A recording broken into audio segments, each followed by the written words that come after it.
प्रभु तेरी वाणी जीवन की रोटी, नैनों की ज्योति अंधेरा मिटाती।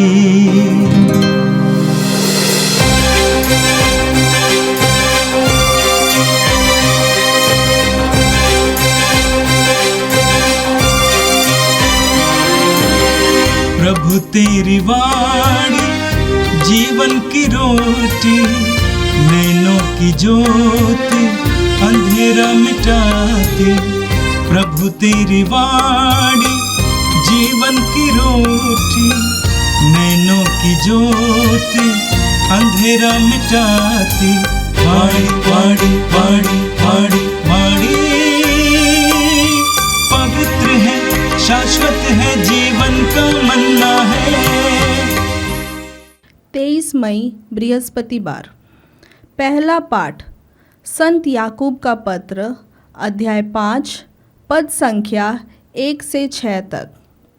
ए धनियों, मेरी बात सुनिए।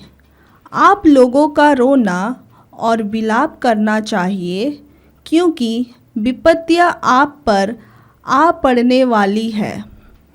आपकी संपत्ति सड़ गई है, आपके कपड़ों में कीड़े लग गए हैं, आपकी सोना चांदी पर मोर्चा जम गया है। वह मोर्चा आपको दोष देगा, वह आग की तरह आपका शरीर खा जाएगा। यह युग का अंत है और आप लोगों ने धन का ढेर लगा लिया है। मजदूरों ने आपके खेतों की फसल लूनी है और आपने उन्हें मजदूरी नहीं दी। वह मजदूरी पुकार रही है और लूनने वालों की दुहाई विश्वमंडल के प्रभु के कानों तक पहुंच गई है। आप लोगों ने पृथ्वी पर सुख और भोग विलास का जीवन बिताया है और वध के दिन के लिए अपने को हृष्ट पुष्ट बना लिया है। आपने धर्मी को दोषी ठहराकर मार डाला है और उसने तुम्हारा कोई विरोध नहीं किया। यह प्रभु की वाणी है। संत मार्कुस के अनुसार पवित्र सुसमाचार, अध्याय 9, पद संख्या 41 से 50 तक। यीशु ने अपने शिष्यों से कहा, जो कोई तुम्हें एक प्याला पानी भर इसलिए पिला दे कि तुम मसीह के शिष्य हो, तो मैं तुम्हें विश्वास दिलाता हूँ कि वह अपने पुरस्कार से वंचित नहीं रहेगा। यदि कोई इन विश्वास करने वाले नन्हों में से किसी एक के लिए भी पाप का कारण बन जाता है, तो उसके लिए अच्छा यही होता कि उसके गले में चक्की का पाठ बांधा जाता और वह समुद्र में फेंक दिया जाता। और यदि तुम्हारा हाथ तुम्हारे लिए पाप का कारण बन जाए तो उसे काट डालो। अच्छा यही है कि तुम लूले होकर ही जीवन में प्रवेश करो, किंतु दोनों हाथों के रहते नरक की न बूझने वाली आग में न डाले जाओ। और यदि तुम्हारा पैर तुम्हारे लिए पाप का कारण बन जाए तो उसे काट डालो। अच्छा यही है कि तुम लंगड़े होकर ही जीवन में प्रवेश करो, किंतु दोनों पैरों के रहते नरक में न डाले जाओ।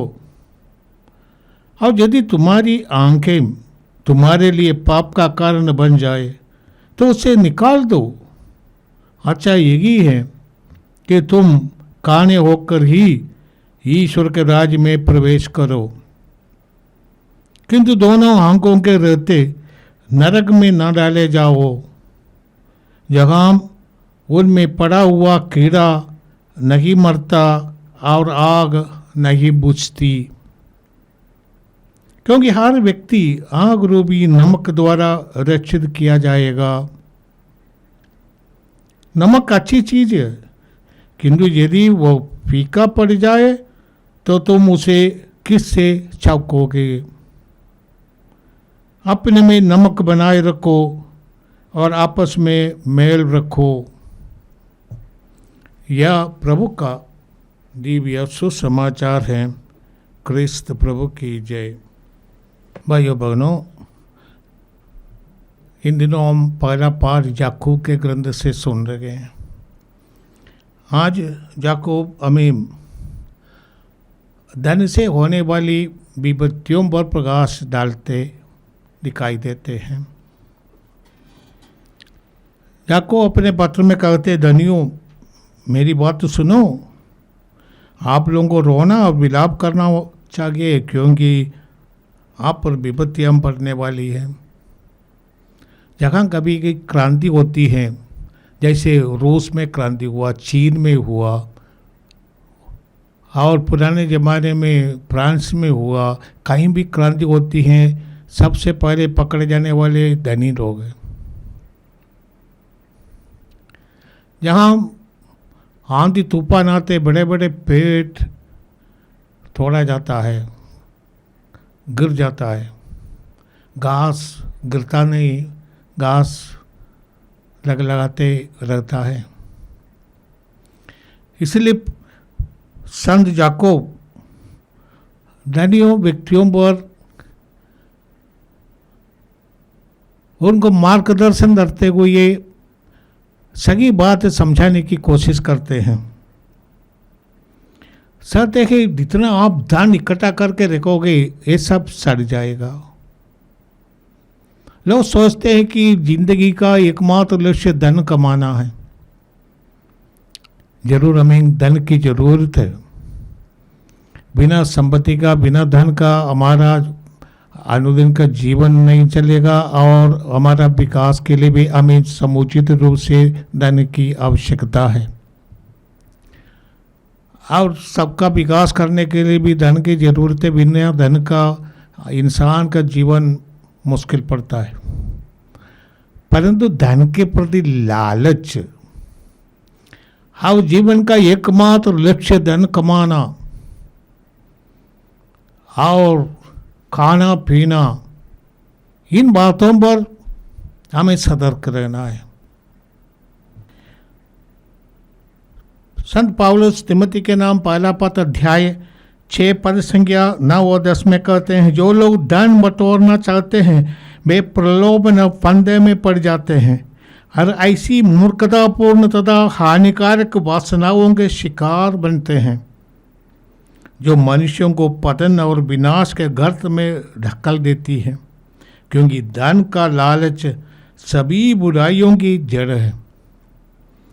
इसी लालच में पड़कर कई लोग विश्वास के मार्ग से भटक गए हैं और उन्होंने बहुत सी यंत्रणाएं झेली हैं। धन में कोई कमी नहीं है, धन में कोई बुराई नहीं है, परंतु धन के प्रति लालच जिसके द्वारा आप असत्य के मार्ग से धन कमाने की चेष्टा करते हैं। हमारे देश में बहुत कई का घोटाले करने वाले हैं, सभी जगह होते हैं, क्योंकि लोग सोचते हैं वो उनकी बुद्धि है कि वो गलत रास्ते से पैसा कमाए, अपने लिए नहीं 60 पीढ़ी तक कमा कर रखते हैं। ऐसे लोगों की भी धारणा है आज अनीति और असत्य के मार्ग के कमाने में कोई समस्या नहीं है। पैसा है तो आपका नाम है, आपकी शक्ति है।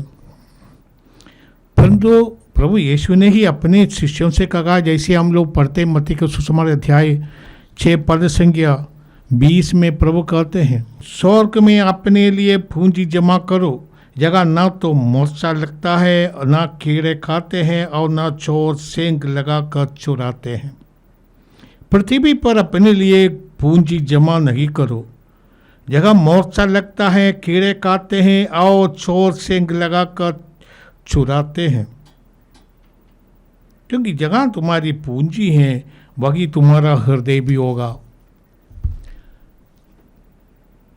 प्रभु कई दृष्टांतों के द्वारा हमें इस बात को समझाने की कोशिश किया है। प्रभु का एक दृष्टांत है जो मूर्ख धनी का दृष्टांत, जिसको हम लुक्स के सुसमाचार अध्याय 12 पद संख्या 13 से पढ़ते हैं। मूर्ख धनी ने बड़ी मेहनत की और पूरे का पूरा परिश्रम करके इतना ज़्यादा फसल उन्होंने उगाया और अपनी सफलता में खुश थे। उसने कहा कि मेरे पुराने भंडार में ये सब नहीं रख सकते, हमें बड़ा भंडार चाहिए। इसलिए पुराना भंडारों को सब तोड़ डाला और बड़ा भंडार बनाया अपनी संपत्ति रखने के लिए। परिश्रम करना, बहुत ज़्यादा पैदावार करना, अच्छा फसल उत्पन्न करना, ये तो प्रशंसनीय बात है, परंतु अपने फसल से केवल अपने ही निजी आवश्यकताओं पर जोर देना उसकी गलती थी। पैसा कमाओ और संपत्ति बढ़ाओ, ये तो अच्छी बात है मेरे समझ में, परंतु हमारे पैसा केवल बैंक में डिपॉजिट करने के लिए नहीं, हमारे पैसे से दूसरों को भी उपयोगी बने। अपना मुनाफा कमाओ, अपने लिए, अपनी उत्तराधिकारियों के लिए रखो, परंतु अधिकांश ये दूसरों की भलाई के लिए करना। कलीसिया में ये सेवा का मनोभाव हम जानते हैं आदि कलीसिया से मिला है। दान देते हैं, प्रभु ने एक आदेश दिया जिनको दशमांश देने का। ये नहीं है कि ये दशमांश लेकर पुरोहित खाए रहे, ये सेवा में लगाने का है, गरीबों की भलाई के लिए। और जितना भी हमारे पास है उसमें दशमांश प्रभु के लिए, गरीबों के लिए रख देना, ये जरूरी है, नहीं तो हम मूर्ख धनी के जैसा बन जाएगा। प्रभु ने एक दूसरा दृष्टांत सुनाया था। जो एक कलिंदा था जो बेईमान था, उसने पूरे का पूरा पैसा मिसमैनेजमेंट कर दिया और मालिक को इतना नुकसान हुआ, उनको नौकरी से उनको ने निकाल दिया। परंतु उसने अपनी चतुराई दिखाते हुए उसने ये कर्जदारों से अपने रिश्ता बढ़ाने के लिए गलत काम किया। प्रभु यीशु ने उसकी प्रशंसा की कि वो तो चौधराई से अपने भविष्य के लिए प्रबंध किया है। अपने कहा ये झूठे धन से इतना प्रबंध करने की कोशिश करते, तुम अपने संसार में जो धन हमारा है, प्रभु कहते ये तुम्हारा नहीं है, तुमको ये सब छोड़ के जाना है, परंतु इससे तुम स्वर्ग में अपने लिए कमाओ। जितना हम गरीबों के लिए देंगे, जितना हम, जैसे प्रभु ने मत्ती के सुसमाचार अध्याय 25 पद संख्या 30 से 40 में अंतिम न्याय के बारे में बताते हैं। जो मैं भूखा था तुमने मुझे खिलाया, और जो लोग खिलाए नहीं उनसे कह जो मैं भूखा था तुमने नहीं खिलाया। जो खिलाए थे, गरीबों को खिलाए थे, उनको पहनाए थे, उनके लिए प्रबंध किए। प्रभु कहते तुम धन्य हो, ईश्वर के राज्य में प्रवेश करो। जिन्होंने अपनी संपत्ति केवल अपने लिए रखा है, ऐसे लोगों से प्रभु ने कहा मैं तुमको जानता भी नहीं। संत याकूब विश्वासियों को चेतावनी देते हुए करते, संपत्ति के पीछे मत पड़ना। ऐसे करने वाला मूर्ख है, जैसे जानवर खूब खाते खाते अपने को मोटा बना देता है और एक दिन वो काटा जाता है। बहुत लोग जानवरों को इसलिए पालन करते हैं कि उनको उससे काट के मांस खाने के लिए। प्रभु भी हमसे कहते हैं कि हमें स्वर्ग के राज में संपत्ति इकट्ठा करना है अपने सेवा के द्वारा। दूसरों को, जब तुमने ये छोटे से छोटे भाइयों के लिए किया, तुमने मेरे लिए किया, इस भावना से ओतप्रोत होकर हमें अपनी सेवा कार्य करना है।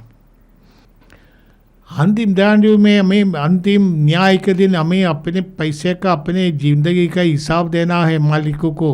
मालिक ईश्वर है। हमें कितने भी वरदान मिला है, हमने उसका सही उपयोग किया है। पैसा भी एक वरदान है। यहूदी पुराने ज़माने में सोचते पैसा उनका वरदान है, ईश्वर ने दे दिया इसलिए वो खुश होते थे। प्रभु यीशु ने कहा इसका इस्तेमाल करो दूसरों की सेवा में, तभी उस पैसा का सही मतलब निकलता है। आज का सुसमाचार मार्कुस के अनुसार प्रभु यीशु ने अपने शिष्यों को कहा कि हमें अभी यरूशलेम जाना है और माई वहाँ पर पकड़ा जाएंगे, मारे जाएंगे, इत्यादि। शिष्य आपस में उनका विचार था कि ईश्वर के राज्य में कौन बड़ा है कौन छोटा है, ये सब बातें उनके दिमाग में ये नहीं हुआ कि कुछ देने से ही हमें मिलेगा। उन्होंने देखा कि कोई व्यक्ति यीशु के नाम पर अबदूतों को निकालता है। जोगन आकर यीशु से कहते हैं, निवेदन करते रखते हैं कि हमने एक व्यक्ति को देखा कि यीशु के नाम पर अबदूतों को निकालते हैं, हमने उसको रोकने की चेष्टा की परंतु रोक नहीं पाया, इसलिए आकर शिकायत करते हैं। प्रभु यीशु ने कहा, ऐसा कोई नहीं जो मेरा नाम लेकर चमत्कार दिखाए और बाद में मेरी निंदा करे। जो हमारे विरुद्ध नहीं है वो हमारे साथ है। यीशु का ये कथन बहुत प्रेरणादायक है। हमें सहयोग करना है दूसरों के साथ मिलकर अच्छे इस विश्व का निर्माण के लिए। लोग आपस में जुड़ जाए, एक दूसरे के खिलाफ नहीं, ये मेरा है वो तेरा है ऐसा कहकर समाज में विभाजन करने का नहीं है। हमें समाज की सृष्टि के लिए, नया दुनिया के लिए एक साथ काम करने का है। और धर्मों के बीच किसी प्रकार का टकराव की ज़रूरत नहीं, सहयोग की ज़रूरत है। अच्छे कार्य के लिए हम जुट जाए, एक साथ मिल जाए।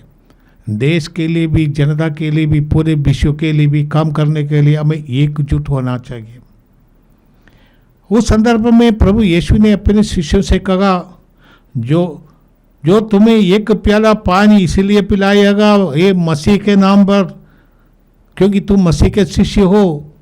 प्रभु कहते हैं, मैं तुम्हें विश्वास दिलाता हूँ मैं अपने पुरस्कार से वंचित नहीं होगा। और आगे प्रभु कहते हैं, छोटे लोगों के लिए आप पाप का कारण न बने। जो इन विश्वास करने वाले नन्हे में से किसी एक के लिए भी पाप का कारण बनता है, उसके लिए अच्छा यही होगा वो उसके गले में चक्की का पाट बांधा जाता है और समुद्र में फेंक दिया जाता है। यीशु के ज़माने में दो प्रकार के चक्की थी, एक तो इंसान उसको घुमा सकते थे, दूसरा है गधे से बांधा जाता था। हमारे उधर भी पुराने ज़माने में चक्की ऐसे है जो सांड को बांध के चलाते थे। आज का सब इलेक्ट्रिक मशीन है, अभी वो पुराने ज़माने की चक्की नहीं है। परंतु प्रभु का कहने का अर्थ है कि हमें दूसरों को अच्छा नमूना दिखाना है, आदर्शमय जीवन जीकर हम दूसरों को प्रेरणादायक बने। ये माता पिता का सबसे बड़ी जिम्मेदारी है। अच्छा व्यवहार से अपने परिवार को विश्वास में दृढ़ रखना। आपका आचरण देखकर बच्चे आपका अनुकरण करते हैं। कोई भी बच्चे अपने आप झूठ नहीं बोलते हैं, उनको झूठ बोलने की तरीका सिखा देते हैं परिवार के बड़े लोग और बाहर के भी लोग। बच्चे जय माता पिता जैसे करते बच्चे, जैसे हम देखते हैं हमारे दर्शन भवन में वो साष्टांग प्रणाम करते हैं तो बच्चे भी करते हैं। आदर करते, सम्मान करते, जैसे माता पिता करते वैसे बच्चा उनका अनुकरण करना चाहते हैं। इसलिए ये बहुत हमारी जिम्मेदारी होती है जिन्हें हमें प्रभु ने दिया है हमारे संरक्षण में, हमारे देखभाल में, और जिनके लिए हम जिम्मेदार हैं। हमें चाहिए कि हम उनको विश्वास में किसी प्रकार का बाधा ना डालें, अपने आचरण से, अपने सोच से, अपनी बातों से। प्रभु ने कहा, यदि तुम्हारा हाथ तुम्हारे लिए पाप का कारण बनता है तो उसको काट दो। प्रभु का कहने का अर्थ ये नहीं है कि काट देने का है, परंतु कहने का अर्थ तुम्हें सतर्क रहने का है। तुम किसी भी कारण पाप का कारण न बने।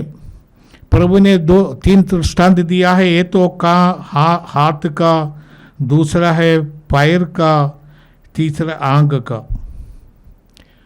हाथ है जिससे हम काम करते हैं, तो हमारा कार्य जो कुछ हम करते हैं वो दूसरों को प्रलोभन देने वाला, दूसरों को विश्वास में बाधा डालने वाला ना बने। हमारा कार्य सच्चाई की सेवा में लगे जाए। जो कुछ हम करते हैं ईमानदारी से करना चाहिए। इसलिए प्रभु कहते तुम्हारा हाथ तुम्हें पाप का कारण बन जाता है तो उसको काट दो।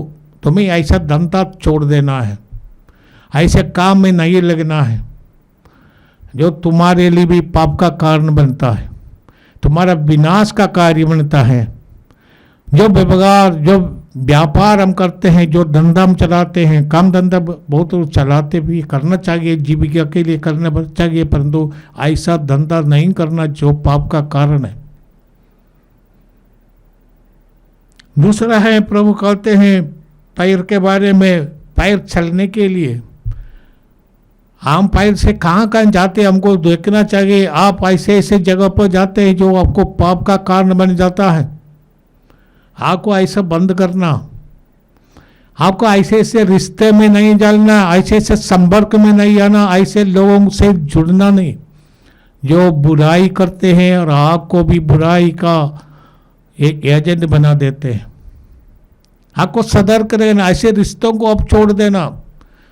पैर काटने की जरूरत नहीं, परंतु ऐसे रिश्तों को तोड़ देना, उनके साथ संपर्क नहीं रखना, वहाँ पर नहीं जाना। और कहते हैं आंख के बारे में, आंख से हम देखते हैं, आंख के द्वारा हर प्रकार के जैसे लालच आते हैं, आंख के द्वारा दूसरों की जो संपत्ति देखकर बहुत लोगों के दिल में लालच आते हैं।